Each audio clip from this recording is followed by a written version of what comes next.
our last video regarding this myth about hypnotherapy being dangerous, it actually got some traction. We had a few views, and I was really thrilled about that. 3 people subscribed to the channel as a result of watching the video. I'm really grateful. Thank you so much.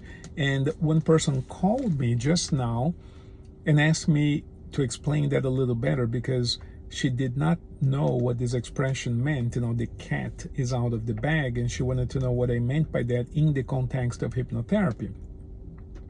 So I did my best to explain it to her on the phone, but then when we got off the phone, I figured, I'm going to record a video right now, because I thought of an example that might be interesting to some of you. So let me tell you the story first, and then we can discuss it. So this happened many years ago, back when I was at the Coral Way office, before the pandemic. A young man came to see me. He was in his early 30s. He came to see me for sexual dysfunction. He felt, he was having trouble having sex with his girlfriend. And, standard questions. Okay, why do you think that is, right? So he tells me, well, most likely because of the medication. I take a lot of medication for anxiety.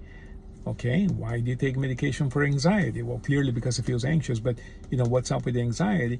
And he says, well, it runs in the family. My whole family takes medication. We all have anxiety, and it's just a family thing. And, I take medication, and that's probably what the problem is.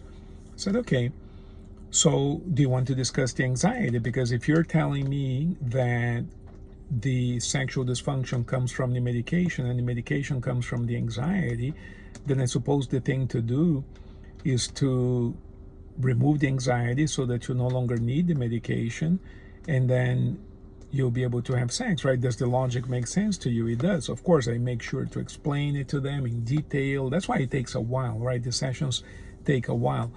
I'm not suggesting that you don't take the medication. You got to discuss that with your physician and so forth, right? Now, what's really interesting about, I'm making a parenthesis here, what's really interesting about medications and some of these feelings that people feel is that if the medication actually cured the problem in the same way that an antibiotic cures an infection, then we wouldn't have to take it anymore. In other words, when a person has an infection and the doctor says, take this antibiotic, they'll tell you it's for 3 days, for 1 day, for 6 days, for 14 days, and then you're done. The infection is over. When it comes to mental things, it doesn't work the same way, right? Which suggests that the medication doesn't cure anything. It just kind of puts the brakes on them. But the body, for very complex reasons, gets used to the medication, and then you have to increase the dosage until the dosage becomes toxic, and then you have to switch classes of medication, and eventually you run out of medications, and they're taking maximum dosages anyway, and then we call them treatment resistant. You see, but what happens is that they were never treated to begin with. Now, of course, this is horrible what I'm saying. It sounds like a criticism. It really isn't, but it does sound like that. I acknowledge that it sounds horrible what I'm saying, and it's not a criticism or anything. I'm just saying this man was taking medication for something that he was told had no cure. So after discussing this for a while, I explained it to him that I have seen other people who felt, upset, whatever, and I don't cure anxiety. I'm a hypnotherapist. I don't prescribe, I don't treat, I don't diagnose, I don't do anything like this. If a person tells me, look, I feel uncomfortable and I don't know why, I can, I say, okay, would you like me to hypnotize you to see if we can undo this discomfort that you're feeling? And that's the extent of it, right? Person says, yeah, sure, I'd like to see what happens. Well, that's exactly what I told this man. I don't know about your anxiety, but I do know that I can hypnotize you and see if we can go back to where this whole thing first started and undo it. Because look, the example I gave him, and the reason why I remember this, because this is a very common example. I say, if you forget your keys at the grocery store, you get to the parking lot and you cannot start your car, the thing you got to do is go back, right? Regress, I was going to say regress, return to the grocery store, pick up your keys. Now you can start your car. So starting the car means to be functional today. And if something happened 5 years ago that created the dysfunction that I'm now experiencing, well, clearly I have to return to that cause, undo whatever it is, typically has to do with forgiveness, and then come back to the present. And we can do all of this within a few minutes with hypnosis. So we call this regression to cause. I've been doing it for 27 years, 43,000 sessions. But going back to this idea of the cat being out of the bag and why sometimes a person will feel upset and propagate the myth that hypnosis is dangerous, right? I mean, so what happened in this case? The man agrees that he's uncomfortable and that the medication isn't curing him. And I tell him, I'm not suggesting you even remotely consider not taking your medication. Go discuss that with your doctor. But you're telling me that you don't feel good. Would you like to go into hypnosis? I mean, after all, he came to a hypnotist and he paid the hypnotist, so the least I can do is to offer to hypnotize him. I do. He accepts. I hypnotize him. He goes into hypnosis, and make a long story short, we bring him to the cause of the discomfort, and he sees himself at a particular place and time, and he's watching a man. He's at a particular place where this man is standing there, and I ask him what his, So in hypnosis, and I've been hypnotized many, many, many times, and perhaps many of you have as well, you're in the state of duality of awareness. He can hear me, he can talk, he can move. He's not under some type of spell or anything like this, but we call it duality of awareness because the questions that we ask have answers in his mind. And the answers don't just come in the form of an answer, they come in the form of an experience. It is as if he's both at the office with me and there wherever his mind is. In this example, he was at a particular experience about 10 years earlier. In other words, this visit at the office happened many years ago before the global pandemic. But the experience that he's now living in his mind happened about 10 years before then, before the session. He's watching a man and wondering about his genitals, and he's curious about the man's genitals. And to make a long story short, he develops a curiosity for the same sex.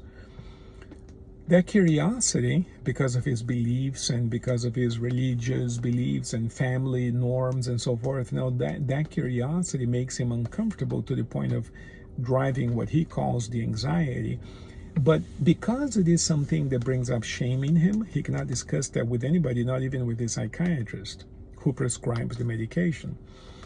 So I don't know what it's like to be a psychiatrist, but I can only imagine a person comes in to pretend that, goes into this, says, look, I have anxiety. It says, okay, take this medication, you'll be better. They don't even bother to ask, but why? What's going on? What are you thinking about? How many causes could there be to it? They simply prescribe, knowing that the medication cannot cure the anxiety in the same way that the antibiotics can cure an infection. It's something that the person is going to not only have to take long term, but also has to increase the dosage. It's a very interesting model that we have. And again, no criticism, is the best that there has ever been historically, but we can do better, right?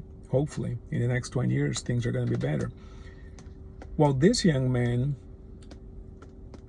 essentially is feeling very curious about the same sex. He has a girlfriend, he's not enthusiastic about her, and he's essentially suffering because he's very tempted to find himself a boyfriend and experiment with homosexual sex. So the point is that if it were as easy, in other words, for some people, it's a natural thing. They feel that they're homosexual or bisexual, so they engage in that behavior, and that's it, nothing to discuss. For other people, for various reasons, they do not allow themselves to do that, whether it's for religious reasons, for social reasons, for family reasons, for educational reasons, for whatever reason, they cannot do it. They cannot engage in that kind of sexual activity. They don't allow themselves. Consequently, a war develops within them. I want to, but I can't. And that war creates what they now experience as anxiety, which later has to be medicated. Well, we discussed this a little bit in hypnosis, where it comes from, and it actually, we go back a little bit further. Where's this curiosity coming from? It's not in his childhood. We can, in hypnosis, the mind can travel through time very easily. He's not feeling that way in childhood, but later on, as a teenager, he begins to watch pornography and develops this curiosity for male genitalia, and which leads him to be curious about men and so forth, right? So there's an actual beginning to this, and it has to do with the use of pornography. All right, so he comes out of hypnosis, and we discussed that a little bit. Okay, so you have this curiosity, apparently started because of pornography. So do you still consume pornography? Yes. Would you be willing to stop that? Because in other words, there's a chain of events, right? Pornography leads to the curiosity leads to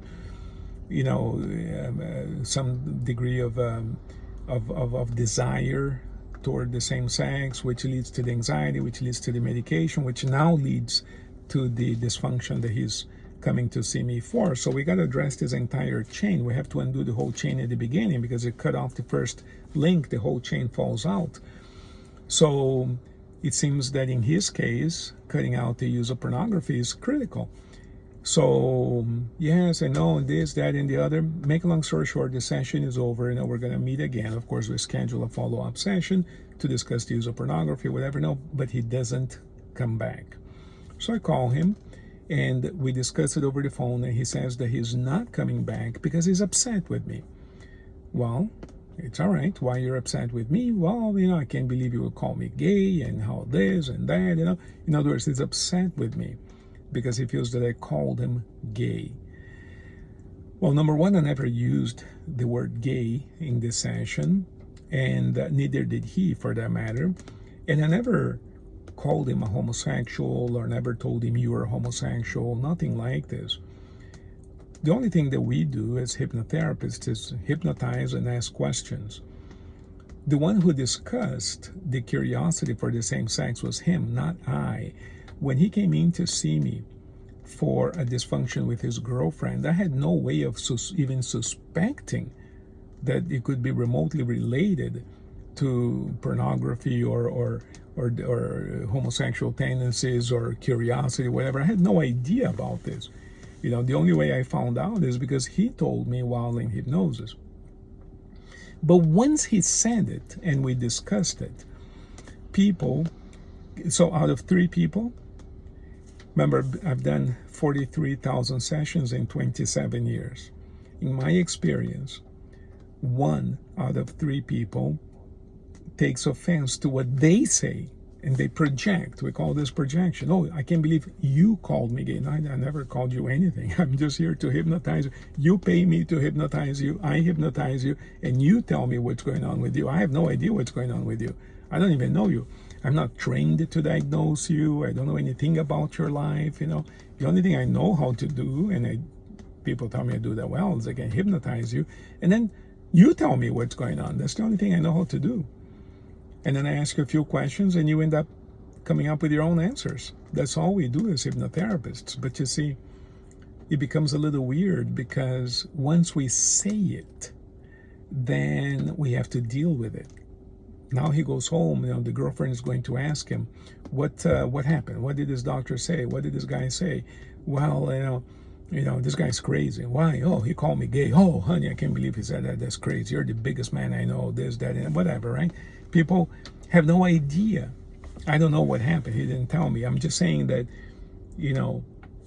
it's a projection. The hypnotherapist never says anything. We ask questions. We hypnotize and ask questions. So 1 out of 3 people takes some kind of offense to what they say by projecting and claiming that we said it. And 2 out of 3 people, in my experience, see past that and go through with the process and actually overcome it. It's a shame, it's something that makes me sad, I'll be honest with you. It's something that frustrates me, and it is something that I invest a great deal of time. I mean, people who know me know that I study incessantly. I consult with numerous psychiatrists and psychologists all the time. I invest a ton of time and money in this because it makes me sad that we cannot do any better.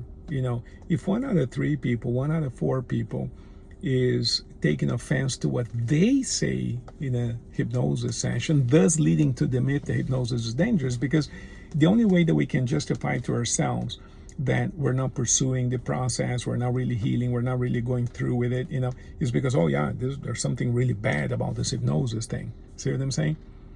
So that myth evolved over the years because people become uncomfortable with what they say, not with what the hypnotist did.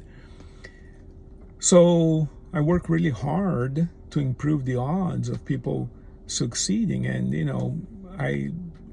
not everybody does. That's hence the myth that hypnosis is dangerous. So I'm here to tell you, if you are contemplating changing your life, and if you want to go into the hypnotic state and really getting to know yourself, you're going to say some things. They're not for my benefit. I don't need to know anything. You don't have to speak. In fact, in hypnosis, you don't even need to speak. As long as you figure out what's going on with you and you make the changes that you want to make, then you get your purpose, and you can call me your hero because you're going to succeed. It has nothing to do with me. I just hypnotize and ask questions. So, but if a person kind of already knows what's going on with them, and they're kind of using the hypnotist the same way that they're using their psychiatrist to prescribe medication, knowing exactly what they're experiencing and what their anxiety is coming from, but going to the professional pretending that they have no idea what the problem is. Oh, it runs in my family, please give me pills, knowing very well that they're having this affliction with their own sexuality, instead of discussing that, right? So what's the point of going to the psychiatrist, right?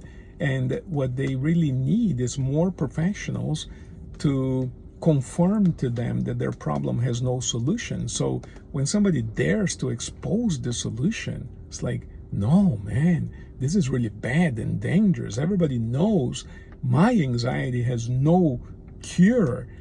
Dr. So-and-so, the best psychiatrist in the world, they gave me all these pills and told me it cannot be cured.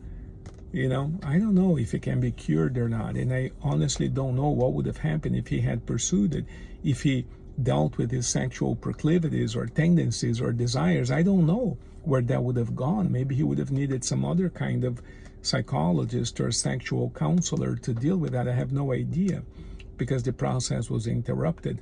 But I had seen a ton of people in 27 years who have been completely relieved of their afflictions of all types, simply by answering questions and dealing with whatever they came up with. So that's what I meant by the cat is out of the bag syndrome.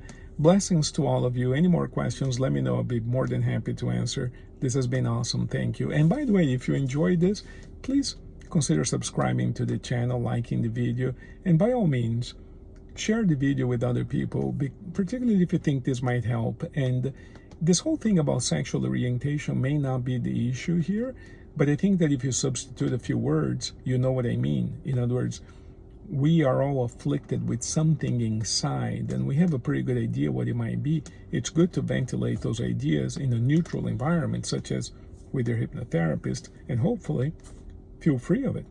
All right? That's the whole point of this. Blessings to all of you. See you next time.